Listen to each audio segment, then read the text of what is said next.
بسم اللہ الرحمن الرحیم۔ السلام علیکم۔ آج پاکستان پولیٹیکل ہسٹری کا لیکچر 13 ہے اور اس لیکچر میں ہم اسلامائزیشن کا سیاق پہ بات کریں گے، اور آج کے اس لیکچر میں ہم جو 3 چیزیں ڈسکس کریں گے اس میں motives behind the process of Islamisation, کہ سیاق کے اسلامائزیشن کے پیچھے کیا موٹیوز تھے اور اس نے یہ اسلامائزیشن کا پروسیس کیوں کیا۔ دوسرا اس کا جو ٹاپک ہوگا ہمارا وہ پروسیس آف اسلامائزیشن ہے، کہ انہوں نے کون سے سٹیپ لیے تھے اسلامائزیشن کے لیے، اور تیسرے میں ہم یہ دیکھیں گے کہ impact of Islamisation on Pakistani society, کہ پاکستانی سوسائٹی پہ اس اسلامائزیشن کا کیا امپیکٹ پڑا۔ اگر آپ نے میرا چینل سبسکرائب نہیں کیا تو اس کو ابھی سبسکرائب کر لیں تاکہ CSS سے ریلیٹڈ آئندہ اپلوڈ ہونے والی ویڈیوز آپ کو ملتی رہے، اور اگر آپ کو ویڈیو پسند آئے تو اس کو لائک ضرور کریں اور اس کو اپنے فرینڈز کے ساتھ شیئر بھی ضرور کریں۔ سب سے پہلے ہم یہ دیکھتے ہیں کہ motives behind the process of Islamisation, کہ ضیاء الحق کے اسلامائزیشن کے پیچھے موٹیوز کیا تھے۔ To create social stability by promoting Islamic principles as a cohesive framework for Pakistan's diverse population. سب سے پہلا تو یہ تھا کہ اس کا پرپز سوشل اسٹیبلٹی حاصل کرنا ہے۔ پاکستانی معاشرہ، جب تک ہم ان قراردادوں پہ عمل نہیں کریں گے جو پاکستان کو بنانے کے لیے اس وقت پیش کی گئی تھیں، اور خاص طور پر آبجیکٹیو ریزولوشن کی اگر ہم بات کریں کہ جو ہمارے ٹارگٹ سیٹ کرتی تھی، ہمارے آبجیکٹیوز اور ہمارے گولز سیٹ کرتی تھی، اگر ان پہ ہم عمل پیرا نہ ہوں تو اس وقت پاکستان بنانے کی مقصدیت ختم ہو جاتی ہے۔ تو اس لیے پہلا موٹیو جو تھا وہ یہ تھا کہ ہم نے ایک سوشل اسٹیبلٹی حاصل کرنی ہے، اور ہم نے اسلامک پرنسپلز جو ہیں ان کو امپلیمنٹ کرنا ہے پاکستان میں۔ تو اس لیے یہ ایک پہلا موٹیو تھا کہ معاشرہ کس طرح اسلامی طریقہ کار کے مطابق اور اسلامی اصولوں کے مطابق اس کو استوار کیا جا سکتا ہے، تاکہ وہ جو بیسک ہمارا کانسیپٹ تھا یا آئیڈیالوجی تھی کہ لوگوں کو ایسے انوائرمنٹ دینے ہیں کہ لوگ اپنی زندگیاں اسلامی شعائر کے مطابق گزار سکیں، تو اس کے پیچھے پہلا موٹیو یہ تھا۔ دوسرا جو ضیاء الحق کا موٹیو تھا، to gain popularity among certain segments of the population especially conservatives and religious groups. Zia ul-Haq چونکہ پاپولر لیڈر نہیں تھے، الیکٹڈ لیڈر نہیں تھے، اور انہوں نے ڈکٹیٹرشپ کے ذریعے حکومت قائم کی تھی، تو ان کو بہت سے مسائل کا سامنا تھا۔ وہ پاپولر نہیں تھے، ان کے پاس لیجیٹیمیسی نہیں تھی، تو انہوں نے لیجیٹیمیسی حاصل کرنے کے لیے اسلام کا سہارا لیا، اور اسلام کا سہارا لے کے جو کنزرویٹو لوگ تھے یا کنزرویٹو گروپ تھے یا رائٹسٹ ووٹ بینک تھا اور ریلیجیس پارٹیز تھیں، ان کو انہوں نے کیپچر کرنے کی کوشش کی اور ان کو ون اوور کرنے کی کوشش۔ To consolidate his political power and suppress dissident charges by the secular and leftist opposition. کیونکہ ضیاء صاحب نے بھٹو صاحب کو اوور تھرو کر کے حکومت لی تھی، اور بھٹو صاحب کی اور پیپلز پارٹی کی انکلینیشن جو تھی وہ لیفٹ ونگ کی طرف سے تھی، تو اس لیے انہوں نے اسلام کا سہارا لے کے ایک تو جو سیکولر لوگ تھے سوسائٹی کے اندر یا لیفٹسٹ تھے ان کو اوپریس کرنے کی کوشش کی، اور ان کے خلاف انہوں نے ریلیجن کا بے دریغ استعمال کیا تاکہ ان کو سپریس کیا جا سکے۔ تو ضیاء الحق صاحب نے ایک طرف اسلام کو یوز کیا اپنی پاپولیرٹی کو گین کرنے کے لیے، دوسری طرف انہوں نے اسلام کو یوز کیا جو ان کی اپوننٹ فورسیں تھیں جن کا تعلق لیفٹسٹ ونگ سے تھا یا سیکولر گروپ سے تھا، ان کو سپریس کرنے کی کوشش کی۔ To legitimise and strengthen his rule after coming to power through a military coup in 1977۔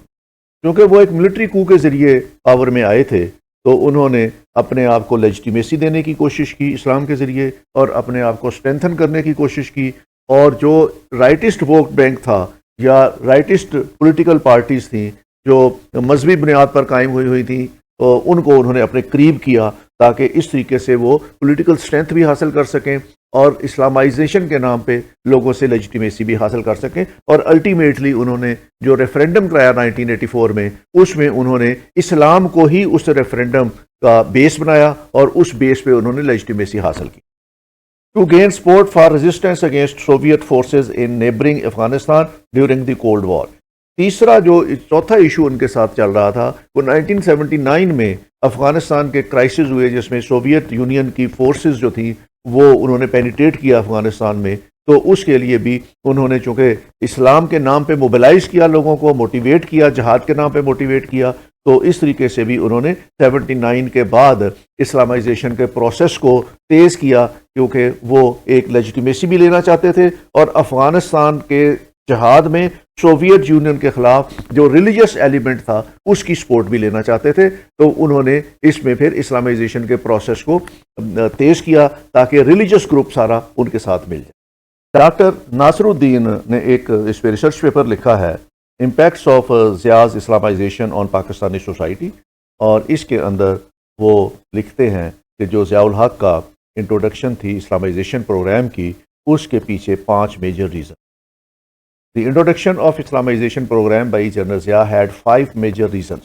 یہ ڈاکٹر ناصر الدین اپنے ریسرچ پیپر میں لکھتے ہیں جو impact of Zia's Islamisation on Pakistani society ہے اس کے اندر، اور وہ 5 ریزنز جو لکھتے ہیں میجر ریزن اسلامائزیشن کے، اس میں ایک تو ویو آف اسلامک ریوائولزم۔ وہ کہتے ہیں کہ 79 کا جو پیریڈ تھا وہ پیریڈ اسلامک ریوائولزم کا تھا اس خطے کے اندر، اور اسلامک ریوائولزم اس طریقے سے تھی کہ اس وقت 3 میجر انسیڈنٹ ہوتے ہیں اس خطے کے اندر جو اس خطے کی پولیٹیکل ہسٹری کو شیپ کرتے ہیں۔ پہلا انسیڈنٹ ہوتا ہے 1979 میں، جب سوویت یونین کے ٹروپس جو ہیں وہ افغانستان میں پینٹریٹیٹ کرتے ہیں، اور یہ ایک الارمنگ سگنل بھیجتے ہیں پوری اسلامک ورلڈ کے اندر کہ کمیونزم جو ہے اس نے ایک اسلامی ملک پہ قبضہ کر لیا ہے، اور اب اسلام جو ہے وہ توبہ نعوذ باللہ خطرے میں آ گیا ہے، اس لیے اس کے خلاف جہاد فرض ہو گیا ہے۔ تو ایک تو یہ فیکٹر تھا جو ریوائولزم کا تھا۔ دوسرا فیکٹر اس میں جو تھا that was Iranian factor. Iran میں جو تھا وہ شاہ کی گورنمنٹ چلی گئی، اور اس میں امام خمینی صاحب نے ایک ریلیجیس ریولوشن لے کے آئے، اور اس ریولوشن میں چونکہ یہ ایک سیکٹ کی بیسس پہ ریولوشن تھا، تو اس ریولوشن نے بھی ایک بہت زیادہ alarming bell the to the Middle East and to the Pakistan and to the Afghanistan. تو اس میں جو اینٹی شیعہ گروپس تھے ان ملکوں کے اندر، وہ انہوں نے اپنی ریوائول کے لیے جو تھی وہ پروسیس تیز کیا، تاکہ جو اہل تشیع کی ڈاکٹرائن ہے وہ اور جو انفلوئنس ہے اس کا ریولوشن کا ان ایران، وہ وہاں سے ایکسپینڈ نہ کرے دوسرے کنٹریز کے اندر، اور پرٹیکولرلی پاکستان کے اندر جو ہمارے سنی بیسڈ سیکٹ ہے اور اس کی مذہبی جماعتیں ہیں، انہوں نے اس ریولوشن کے خلاف اپنے آپ کو بہت زیادہ سٹرونگ کرنا شروع کیا تاکہ اس کے آفٹر ایفیکٹس جو ہیں وہ پاکستان میں نہ آئیں۔ تو یہ اسلامک ریوائولزم تھا جس میں اس وقت کے جو ریلیجس پارٹیز تھیں اور جو اس وقت کی حکومت تھی، انہوں نے اپنے آپ کو سٹرونگ کرنا شروع کیا against the Russian invasion in Afghanistan and revolution in Iran. Islam as the sheet anchor of all Pakistani regimes. دوسرا اس میں جو ریزن وہ بتاتے ہیں کہ جب 1949 میں آبجیکٹو ریزولوشن پاس کی، تو اس کے بعد جتنی بھی ہماری حکومتیں آئیں، انہوں نے پھر ریلیجن کو بیس بنا کے اپنی ریجیمز قائم کی۔ تو ضیاء الحق کا بھی یہی تھا کہ اس کو لیجیٹیمیسی چاہیے تھی، اور اس کو پاپولر سپورٹ چاہیے تھی، اور اس نے اپنی یہ سپورٹ جو تھی وہ ریلیجیس ایلیمنٹ میں ڈھونڈی، اور انہوں نے اسلام کو انفورس کر کے لوگوں سے ایک لیجیٹیمیسی لینے کی کوشش کی۔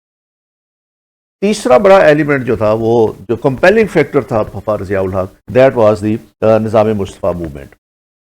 جب 77 میں الیکشن ہوئے تو بھٹو کا مقابلہ کرنے کے لیے جو ریلیجس پارٹیز تھیں، یا آپ یوں کہیں رائٹسٹ پارٹیز تھیں، انہوں نے ایک الائنس قائم کیا جس کا نام پاکستان نیشنل الائنس تھا، جو PNA۔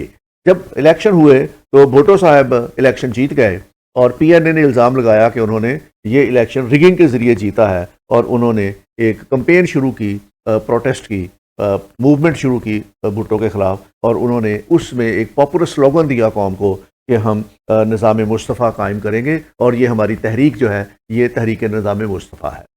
تو انہوں نے نظام مصطفیٰ نافذ کرنے کا لوگوں کے ساتھ وعدہ کیا، اور اس ایک پوائنٹ کے اوپر انہوں نے بھٹو صاحب کے خلاف پوری تحریک چلائی۔ ضیاء صاحب جب پاور میں آ گئے تو انہوں نے اسی نظام مصطفیٰ موومنٹ کو کیش کیا، اور انہوں نے کہا کہ پاپولر وائس یہ ہے لوگوں کی کہ نظام مصطفیٰ نافذ کیا جائے۔ تو ضیاء الحق نے نظام مصطفیٰ کا سلوگن جو تھا اس کو اڈاپٹ کیا تاکہ ان لوگوں کو کیپچر کیا جا سکے جو نظام مصطفیٰ کی تحریک میں شامل تھے، اور اس طریقے سے ایک پاور بیس بنایا جائے اور اس کو اسٹرینتھن رکھا جائے۔ ضیاء الحق کا ٹلٹ ویسے بھی ریلیجن کی طرف سے تھا، اور اس نے پھر اس کو ریلیجن کو انفورس کرنے کی کوشش کی۔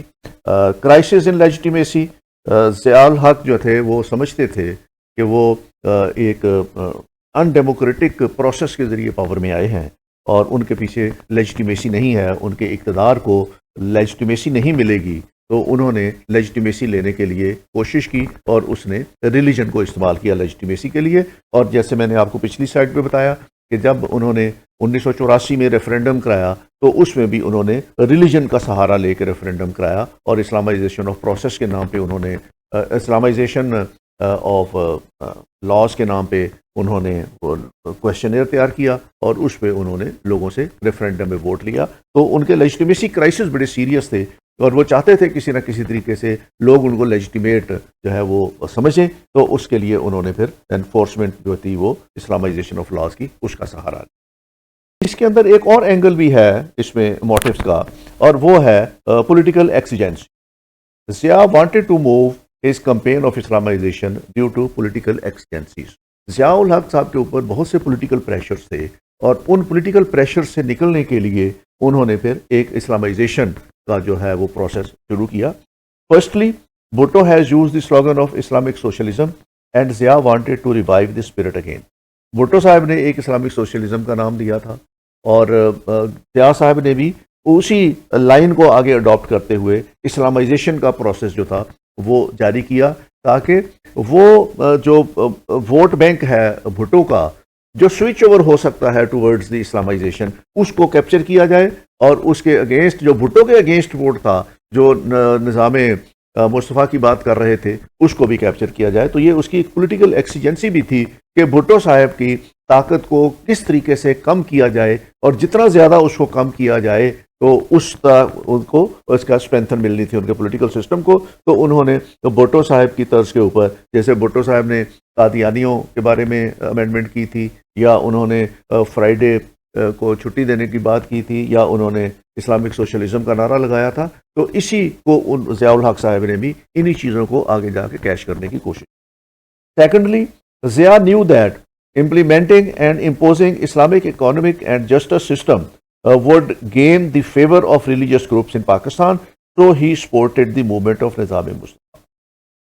جو رائٹ ووٹ بینک تھا اس کو کیپچر کرنے کی بات تھی، جو اینٹی بھٹو ووٹ بینک تھا اس کو کیپچر کرنے کی بات تھی، اور یہ دونوں چیزیں جو تھیں وہ نظام مصطفیٰ کے مطالبے پہ کام کرنے سے ان کو مل سکتی تھیں. تو انہوں نے جو نظام مصطفیٰ کا نعرہ لگایا تھا پی این اے نے اس کو آگے بڑھایا اور اس طریقے سے جو اسلامک پارٹیز تھیں یا ریلیجس پارٹیز تھیں وہ ضیاء الحق کے زیادہ قریب آ گئیں اور انہوں نے ضیاء الحق کو اسٹرینتھن کیا. Thirdly the socialism of the Ayub has faced defeat. Zia considered Islamic system of justice as the way to solve the problem of inequality, injustice and corruption. اس سے پہلے ہمارے پاس ایک ایکسپیرینس تھا ماشاء اللہ کا جو ایوب کی دور میں تھا. ایوب زیادہ سیکولر تھا، اس نے ریلیجن کے بارے میں کوئی ایسی بڑی باتیں نہیں کی، لیکن ضیاء صاحب یہ چاہتے تھے کہ معاشرے کے اندر جو ناانصافیاں ہو رہی ہیں، جو انجسٹسز ہو رہے ہیں، جو انیکویلٹیز ہو رہی ہیں، جو معاشرے کے اندر بگاڑ پیدا کیا ہوا ہے اس کو بھی کسی نہ کسی حد تک درست کیا جائے، جو سماجی برائیاں ہیں ان کو کم کیا جائے، جو لا لیسنس ہے اس کو ختم کیا جائے، جو بےہودگی ہے اس کو ختم کیا جائے. تو اس کے لیے بھی ایک جسٹیفائڈ نیت بھی تھی ان کی. پولیٹیکل اینگل اس کا الگ ہے اس نے اسلامائزیشن کو اپنے پولیٹیکل پرپزز کے لیے استعمال کیا، لیکن ان کے ذہن میں یہ تمام چیزیں بھی تھیں کہ معاشرے سے انیکولیٹیز کو ختم کرنا ہے، انجسٹس کو ختم کرنا ہے، کرپشن کو ختم کرنا ہے، اور جو معاشرے کے اندر بگاڑ پیدا ہوا ہے، جو انحطاط پیدا ہو گیا ہے، جو ڈیٹیریوریشن ہے معاشرے کے اندر، اس کو بھی کسی نہ کسی طریقے سے حل کرنا ہے. تو اس کے لیے انہیں جو سب سے زیادہ وائبل چیز لگی وہ یہ لگی کہ اگر اسلامک لاز نافذ کر دیے جائیں تو اس سے معاشرے کے بگاڑ کو درست کیا جا سکتا ہے. تو ایک جینوئن ان کی یہ نیڈ بھی تھی کرنے کی، اور انہوں نے اس کو ایک نیک نیتی کے ساتھ بھی کیا. جو پولیٹیکل اینگل ہے اس پہ آپ کریٹیسائز کر سکتے ہیں. The Islamic Revolution in Iran was also the reason behind the Islamization by Zia. اس پہ ہم پہلی سلائیڈ پہ بات کر چکے ہیں. Intervention of USSR in the Afghanistan could be the reason behind the depiction of Islamic Jihad against the Red Socialists. General Zia was asking the help and support of the whole Islamic world as the Americans were in dire need of the people who could fight and give them support in the war against USSR. تو جب سے بڑا issue جو تھا اس وقت ضیاء صاحب کو پیش آیا 77 میں انہوں نے اقتدار سنبھالا، 79 میں رشیا کی انویژن ہو جاتی ہے. تو اس کے بعد بہت بڑا چیلنج جو تھا اسلامک ورلڈ کے لیے بھی اور یو ایس اے کے لیے بھی وہ یہ تھا کہ رشیا کی آن سلاٹ کو کیسے روکا جا سکتا ہے. اب اس کو روکنے کے لیے پاکستان نے ایک فرنٹ لائن اسٹیٹ کے طور پر کام کیا. تو کمیونزم کے ساتھ لڑنے کے لیے ہمیں چاہیے تھا کہ ہم لوگوں کو ان سینٹیمنٹس کو لوگوں کو کیش کرتے جو رشیا کے اگینسٹ تھے. تو اس لیے ضیاء صاحب نے پھر اسلامائزیشن کا پروسیس اس لیے بھی شروع کیا تاکہ لوگوں کے مذہبی جذبات کو استعمال کیا جائے جہاد میں اور اس کو رشیا کو شکست دی جا سکے. تو یہ ان کا ایک پولیٹیکل کمپلشن بھی تھا کہ کسی نہ کسی طریقے سے لوگوں کو اس جہاد کے لیے مائل کرنا، اور اس کے لیے انہوں نے پھر جو اسلامک سینٹیمنٹس تھے لوگوں کے اس کو کیپچر کرنے کی کوشش کی، اور اس کے لیے پھر انہوں نے اسلامائزیشن کا پروسیس بھی کیا اور اس کو پھر انہوں نے لوگوں کے سینٹیمنٹس کو کیپچر کرنے کے لیے استعمال بھی. تو بائی امیرکن فنڈڈ جہاد and the strategic goals of America and Pakistan were achieve. کہ ضیاء صاحب نے جو سٹیپس لیے اسلامائزیشن کے لیے وہ کیا تھے؟ تو سب سے پہلے تو انہوں نے حدود آرڈیننس جو ہے وہ نافذ کی. حدود ordinance was an effort toward Islamic system of justice and it was the first time in Pakistan's history that such laws were implemented. ایک تو حدود لاز تھے، اس میں میں آپ کو ڈیٹیل میں بتا دیتا ہوں. ایک تو مسلم فیملی لا آرڈیننس، اس کے اندر امینڈمنٹس کی گئی. Act was amended with Islamic provisions. West Pakistan Muslim personal law Shariat application act 1962 اس میں امینڈمنٹ کی گئی. فیملی کورٹس میں امینڈمنٹ کی گئی. انفورسمنٹ آف حدود لاز 1979 میں انہوں نے حدود لاز جو تھے وہ نافذ کر دیے، اور یہ حدود لاز جو تھے وہ کرائم کے بارے میں تھے، زنا کے بارے میں تھے، تھیفٹ کے بارے میں تھے اور انجریز کے بارے میں تھے. تو انہوں نے جتنے بھی یہ لاز تھے اڈلٹری کے بارے میں، زنا کے بارے میں اور انجری کے بارے میں، ہرٹ کے بارے میں اور تھیفٹ کے بارے میں، اس کو انہوں نے اسلامائز کر دی. Law of evidence was converted into قانون شہادت. لا آف ایویڈنس جو تھا اس کو چینج کر دیا اور اس کو اسلامک پروویژنس کے مطابق انہوں نے قانون شہادت بنا دیا یہ 1984 میں. Dowry and bridal gift restriction act اس میں چینج کر دی. پنشمنٹ آف وپنگ آرڈیننس، ایک آرڈیننس جاری کیا کہ جس میں کوڑوں کی سزا دی جا سکتی. اس سے پہلے پاکستان کی پینل کوڈ میں کوڑوں کی سزا یا رجم کی سزا نہیں تھی، تو انہوں نے ایک پنشمنٹ آف وپنگ جو تھی وہ کوڑے مارنے کی سزا دے دی. اس کے علاوہ ایک اور انہوں نے قانون نافذ کیا جو بہت زیادہ کنٹروورشل تھا اور اس پہ بہت زیادہ کرٹیسزم ہوئی. دیٹ واز قذف اینڈ حدود آرڈیننس واز انٹروڈیوس ان 1979. قذف یہ تھا اگر کسی شخص پہ جھوٹا الزام لگا دیا جائے تو اور وہ کسی جگہ تفتیش میں یا ایویڈنس میں عدالت میں ڈیورنگ ٹرائل وہ ثابت نہ ہو تو پھر اس الزام لگانے والے شخص کو سزا دی جاتی. اور اس میں قذف میں بہت سی خواتین جنہوں نے ایف آئی آر درج کرائی کہ ان کے ساتھ ریپ ہوا ہے اور وہ عدالتوں میں اپنا ریپ ثابت نہیں کر سکیں، تو الٹے ان کے اوپر پرچے ہوئے قذف کے، اور پھر ان خواتین کو سزائیں ملی. اور اس پہ بہت زیادہ ہیو اینڈ کرائی ہوا کہ یہ جو قذف اینڈ حدود آرڈیننس ہیں، خاص طور پہ اس کی قذف کی اپلیکیشن اور ان خواتین کے اوپر وہ ریپ بھی ہوئی ہیں اور وہ اگر اپنے وٹنسز پیش نہیں کر سکیں عدالت میں اپنا کیس ثابت نہیں کر سکیں اور عدالت نے ملزم کو شک کا فائدہ دے کے بری کر دیا ہے، تو پھر اس خاتون کو سزا ملتی تھی کہ تم نے جھوٹا الزام لگایا. تو یہ ہے سب سے بڑا وہ لا جس کے بارے میں خواتین کے ساتھ اس میں بہت زیادہ کچھ جگہوں پہ زیادتیاں ہوئی ہیں. پروہیبیشن آرڈیننس یہ تھا کہ جو شراب پینے پہ پابندی ہے اور کسی بھی قسم کی منشیات کے استعمال کے اوپر پابندی ہے. تو یہ وہ لاز، حدود لاز جو ہیں، یہ ان کو بہت زیادہ اس وقت سوسائٹی نے اپریشیٹ بھی کیا کہ یہ اچھے ہیں، ان سے جو سماجی برائیاں ہیں ان کو روکنے میں مدد ملے گی. لیکن ایک دو جگہ پہ ان کی اپلیکیشن کے ایشوز تھے کہ ان کو صحیح طریقے سے اپلائی نہیں کیا گیا. جیسے یہ قذف ہے، خواتین کو جو ہے وہ پنش کیا جاتا تھا کہ انہوں نے الزام لگا دیا ہے زنا کا اور وہ ثابت نہیں کر سکی کہ یہ اسی شخص نے زنا کیا ہے، جو اس کے امپلیمنٹیشن کے problem. Hudood ordinance as it said was according to the Quran and Sunnah and its punishments are according to the Islamic teaching. یہ جو نفاذ تھا اس کا، یہ قرآن اور سنت کی روشنی میں کیا گیا تھا. It was implemented on drinking liquor, شراب نوشی پہ، اڈلٹری یہ زنا کے اوپر، تھیفٹ چوری کے اوپر، اینڈ قذف اور جھوٹا الزام لگانے پر. اف دی حد imposed the punishment of lashes death sentence by stoning could be given. تو اگر یہ زنا کا الزام ثابت ہو جائے تو اس میں death punishment stoning to death کی دی جا سکتی تھی، یا اس پہ کوڑے مارے جا سکتے تھے، شراب نوشی پہ کوڑے مارے جا سکتے تھے. تو یہ وہ سزائیں ہیں جو آلریڈی قرآن میں ہیں اور شریعت میں ہیں. اس میں انہوں نے یہ سزائیں نافذ کرنے کی کوشش کی. The women testimony was considered as half as compared to men and the number of witnesses was increased to 4 to prove a rape. یہاں پہ خواتین کے ساتھ زیادتی ہوئی. جب ایک خاتون کو یہ کہا جاتا تھا کہ تمہارے پاس ریپ ہوا ہے تو تم اپنی ایویڈنس کے طور پر 4 گواہان پیش کرو جو تزکیہ تو شہود کے ہوں اور انہوں نے تمہارے ساتھ زنا ہوتے ہوئے اپنی آنکھوں سے دیکھا ہو. تو وہ خاتون چونکہ 4 گواہ پیش نہیں کر سکتی تھی اور اس لیے اس کا کیس جو تھا وہ ڈسچارج ہو جاتا تھا اور الٹا اس کے خلاف قذف کی کارروائی ہو جاتی تھی کہ تم نے جھوٹا الزام لگایا ہے. اور اس دور میں ہم نے دیکھا بھی ہے کہ بہت سی خواتین کو سزائیں دی گئی ہیں کہ تم اپنا الزام ثابت نہیں کر سکی ہو، اس لیے تم جھوٹی ہو اور تمہیں قذف میں سزا دی جاتی. اس میں جو سٹیپس لیے گئے گورنمنٹ کی طرف سے، ضیاء کی طرف سے اسلامائزیشن کے لیے، یہ حدود آرڈیننس میں ابھی ڈیٹیل میں آپ کو بتا چکا ہوں. فیڈرل شریعت کوڈ بنائی گئی، زکوٰۃ اینڈ عشر آرڈیننس نافذ کیا گیا، اور اس کے ذریعے جو بینک اکاؤنٹ سے ان کے اوپر گورنمنٹ نے زکوٰۃ کاٹنی شروع کر دی. اور بینکس جو ہیں وہ 1 رمضان کو تمام اکاؤنٹ سے، بے شک اس کے اندر پیسہ 1 سال سے پڑا ہو یا 1 دن پہلے اس میں جمع کروایا گیا ہو، تو جتنے بھی نصاب مقرر ہو جاتا تھا اور اس نصاب کے مطابق بینک جو ہے وہ 2.5% زکوٰۃ آٹومیٹیکلی کاٹ لیتا تھا. اسی طرح عشر کا محکمہ بنایا گیا تاکہ جن لوگوں کے پاس زمینیں ہیں وہ اپنا جو اجناس اس میں پیدا کرتے ہیں تو اس کے مطابق وہ عشر جمع کرائیں. قصاص اینڈ دیت آرڈیننس نافذ کیا گیا.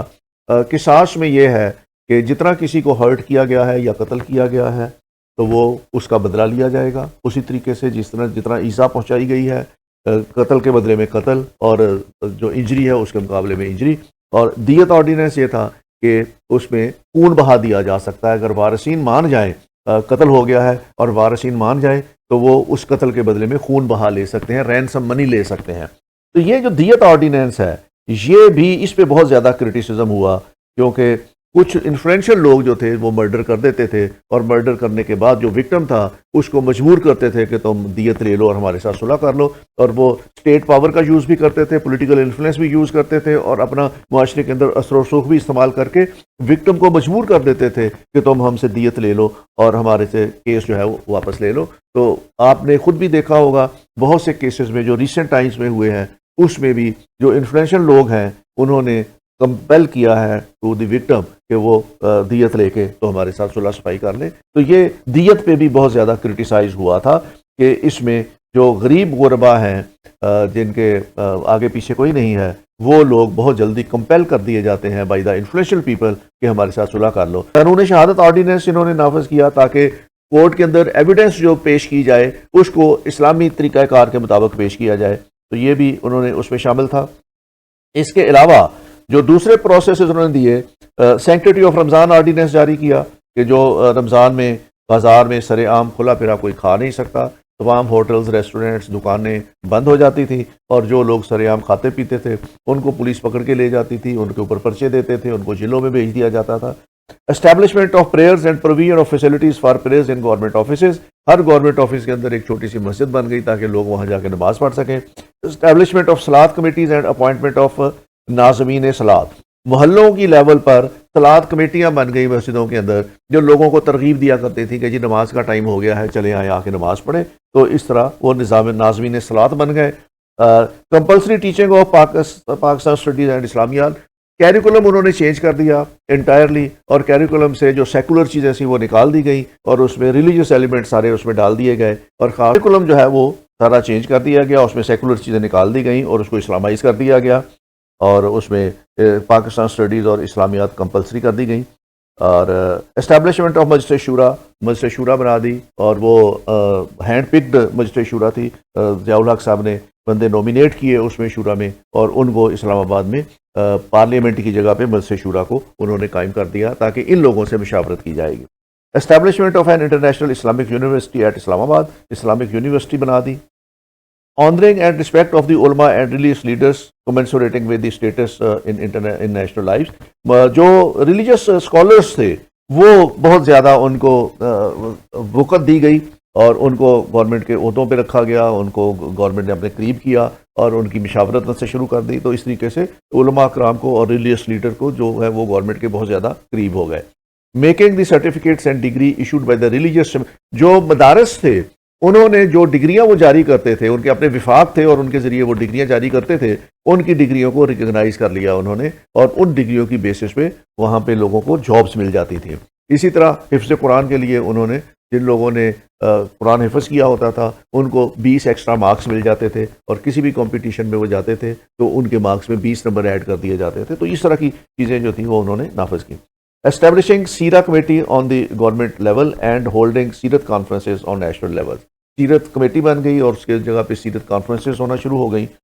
بین اور نیوڈیٹی، بہت زیادہ سخت سینسرشپ کا سامنا کرنا پڑا آپ کے ٹیلی ویژن کو اور ٹیلی ویژن ڈراموں کو، اور اس میں جو نیوڈیٹی کے نام پہ انہوں نے وہ سین تھے وہ نکال دیے، اور انہوں نے جو ڈرامہ تھا، کلچر تھا، موویز تھیں، سانگز تھے اور اس طرح کی چیزیں تھیں، ان کو بھی اسلامائز کر دیا، اور ان کے اوپر ایک انڈیکلیئرڈ سینسر تھا کہ وہاں پہ کوئی ایسی چیز نہیں دکھائی جا سکتی ٹیلی ویژن کے اوپر جس پہ جو ریلیجس ایلیمنٹس ہیں ہمارے ان کو اعتراض ہو.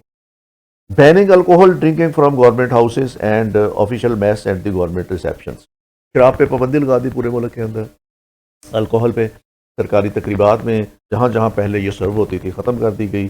جو بارز تھے، ریسٹورنٹس تھے، ہوٹلز تھے جہاں پہ شراب جو تھی وہ اویلیبل تھی، اس پہ پابندی لگا دی گئی، اور اس کی مینوفیکچرنگ، اس کی سیل، اس کی ٹرانسپورٹیشن اور اس کا پوزیشن جو تھا وہ کرائم ڈکلیئر کر دیا گیا.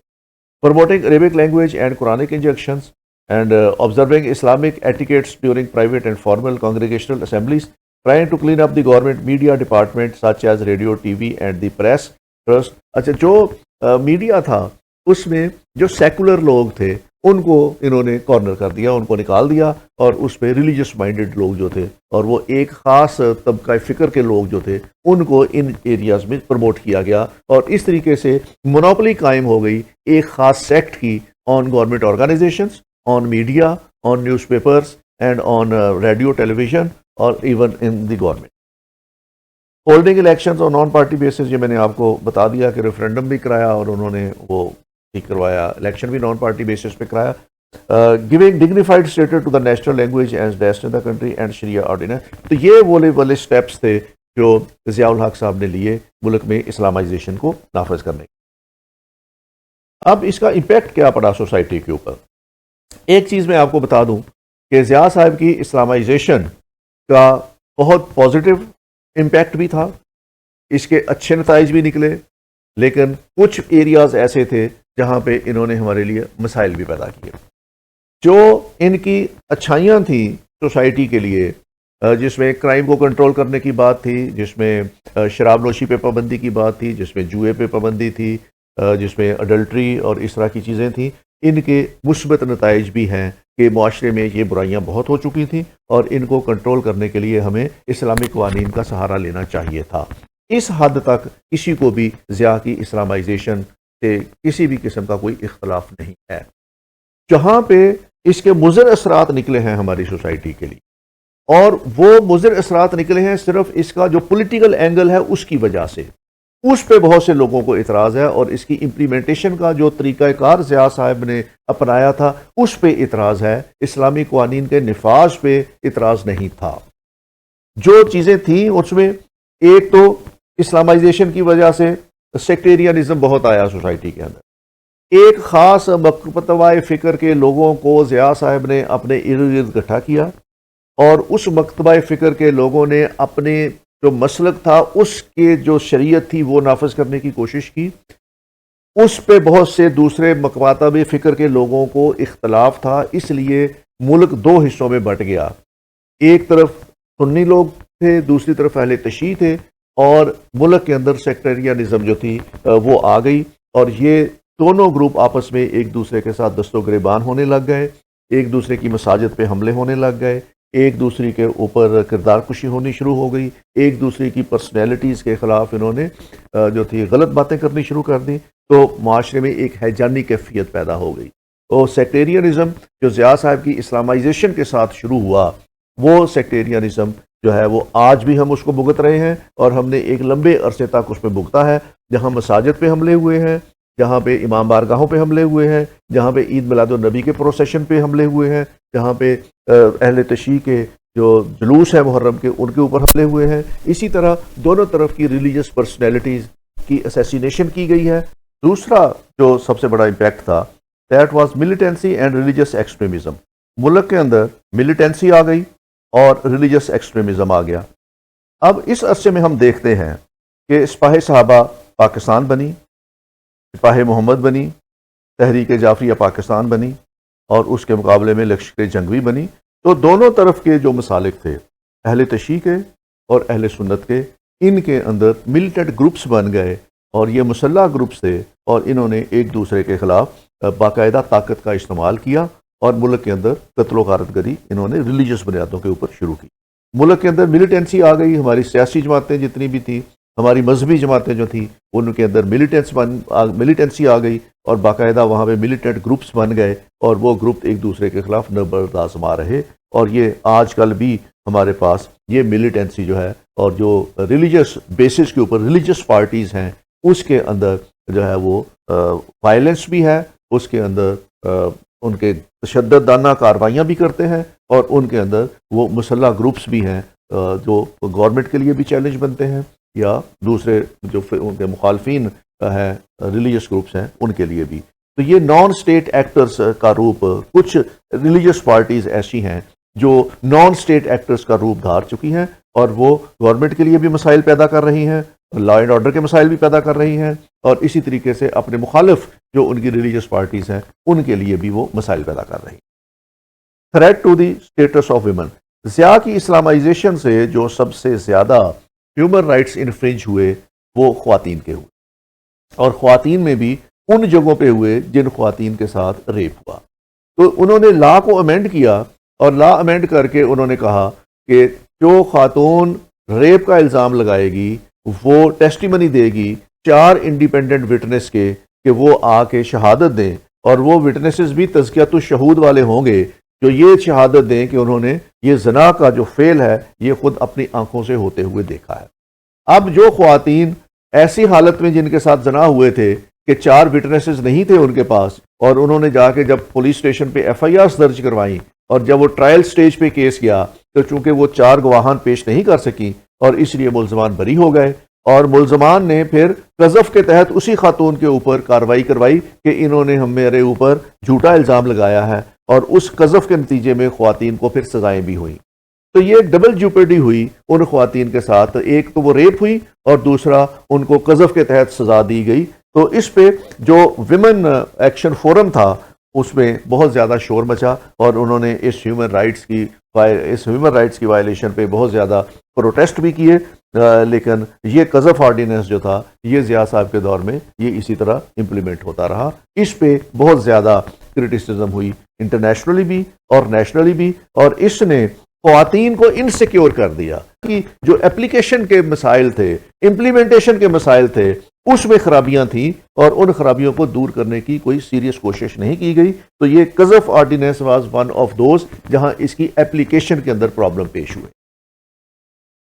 ان democratic trends in Pakistani society, Islamization میں انہوں نے ان ڈیموکریٹک ٹرینڈ سیٹ کیے، جیسے میں نے آپ کو کہا 1984 میں انہوں نے ریفرینڈم کرایا، اور ریفرینڈم میں کویشچن ہی جو دیا گیا وہ اسلام کی نفاذ کا تھا، تو اس کے ذریعے ضیاء صاحب جو ہے وہ 5 سال کے لیے ملک کے صدر بن گئے۔ تو یہ ایک ڈیموکریٹک ٹرینڈ نہیں تھا صدر بننے کے لیے، وہ ایک الیکشن کا پروسیس الگ ہوتا ہے، ریفرینڈم کا پروسیس الگ ہوتا ہے۔ ضیاء الحق صاحب نے اس ریفرینڈم کو جو تھا وہ اپنے سلیکشن کا یا الیکشن کا ایک طریقہ کار بنا دیا، تو اس طرح ایک ان ڈیموکریٹک ٹرینڈ انہوں نے سیٹ کیا۔ Intolerance and religious leaders and institutions, پورے ملک کے اندر انٹالرنس آ گئی، ریلیجس جماعتوں میں بہت زیادہ انٹالرنس آ گئی، اور اسی طرح جو مذہبی مدارس تھے، انسٹیٹیوشنس تھے، ان کے اندر انٹالرنس آ گئی۔ تو مجموعی طور پر یہ اسلامائزیشن کا پروسیس جو تھا یہ ریلیجس جماعتوں کو زیادہ وائلنٹ کر گیا، ان کے اندر وائلنس زیادہ آ گیا، ان کے اندر وائلنٹ گروپس بن گئے، ان کے اندر آرمڈ گروپس بن گئے، تو اس طریقے سے ایک پورے معاشرے کے اندر انٹالرنس آ گیا۔ ویپنائزیشن آف سوسائٹی، جب جہاد میں ہم پڑھے جہاد کو ہم نے حصہ بنا دیا اپنے سلیبس کا، جہاد کو ہم نے مدارس میں پروموٹ کرنا شروع کر دیا. جب مدارس کے بچوں کو ہم نے جہاد کے لیے ٹرین کرنا شروع کر دیا اور ان کو جہاد کے اوپر بھیجنا شروع کر دیا، تو وہاں سے معاشرے کے اندر ویپنائزیشن آ گئی. جہاد شروع ہونے سے پہلے 1979 میں رشین انویژن سے پہلے پاکستان میں آٹومیٹک ویپنز نہیں ہوتے تھے. وہ سمپل ویپن ہوتے تھے، 12 بور کی گن ہوتی تھی یا کلہاڑی اور لاٹھی کے ذریعے لڑائیاں ہوتی تھی.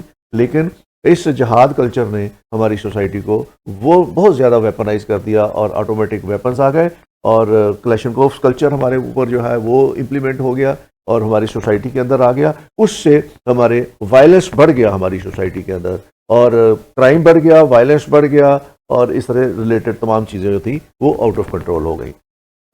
ایک اور چیز جو ہمارے معاشرے میں اندر آئی، ایک طرف تو ہم نے کوشش کی کہ الکوہل پہ پابندی لگا دی جائے، شراب نوشی پہ پابندی لگا دی جائے، تو دوسری طرف جو تھا وہ ڈرگ کلچر بھی انٹروڈیوس ہوا افغانستان کے جہاد کی وجہ سے.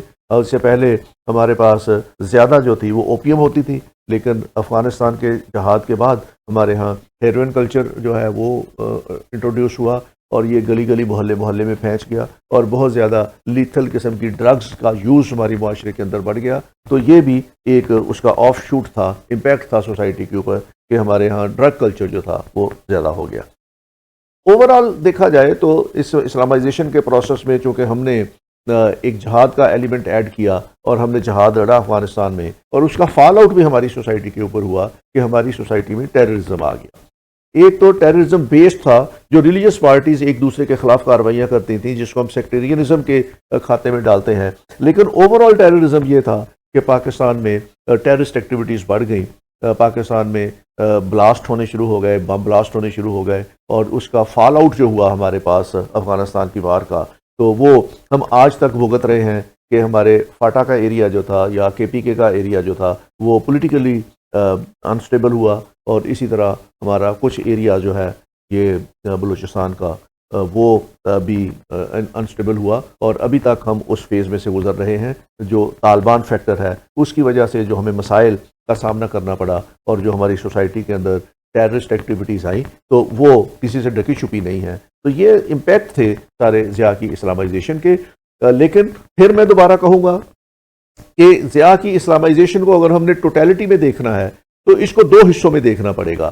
ایک حصہ وہ ہے جو معاشرے میں اصلاح کے لیے ہمارے پاس یہ قوانین اور ہونا ضروری ہے، اور ایک مسلمان ہونے کی حیثیت سے ہمارا ایمان ہے کہ جو اللہ تعالیٰ نے جو حدود لاز بنا دیے ہیں ان پہ عمل کر کے ہی ہم معاشرے سے ان جرائم کا خاتمہ کر سکتے ہیں. لیکن ان کی امپلیمنٹیشن اسی طریقے سے ہونی چاہیے جس طریقے سے قرآن نے حکم دیا ہے یا رسول پاک صلی اللہ علیہ وسلم نے ان کی امپلیمنٹیشن کر کے دکھایا.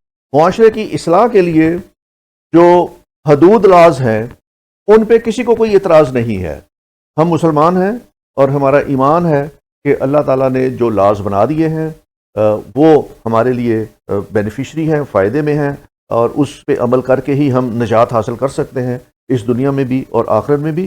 لیکن جو ضیاء کی اسلامائزیشن کا پولیٹیکل اینگل ہے اس نے ہمارے معاشرے میں بہت زیادہ امپیکٹ کریٹ کیا ہے، اور اس کے اثرات سے ہم ابھی تک نہیں نکل سکے. اور ان اثرات کے اندر سیکٹیرینزم ہے، ان کے اندر ٹیررزم ہے، اس کے اندر انٹالرنس ہے، اس کے اندر ویپنائزیشن ہے، اس کے اندر ڈرگ کلچر آیا ہمارے پاس. اس سے کوئی 2 اوپینین نہیں ہو سکتی کہ ضیاء صاحب کی اسلامائزیشن کا پروسیس ان ایریاز کے اندر ہمارے ملک میں بہت سے مسائل پیدا کر کے گیا. یہ تھا آج کا لیکچر جس میں ہم نے ضیاء صاحب کی اسلامائزیشن اور اس کا امپیکٹ دیکھا. اگلے لیکچر میں ہم انشاءاللہ 1988 سے لے کے 1999 تک کا جو پولیٹیکل کلچر ہے اس کے اوپر بات کریں گے. اگر آپ کو لیکچر پسند آیا ہے تو اس کو لائک ضرور کریں اور اپنے فرینڈ کے ساتھ شیئر بھی کریں.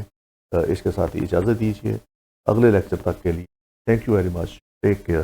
خدا حافظ.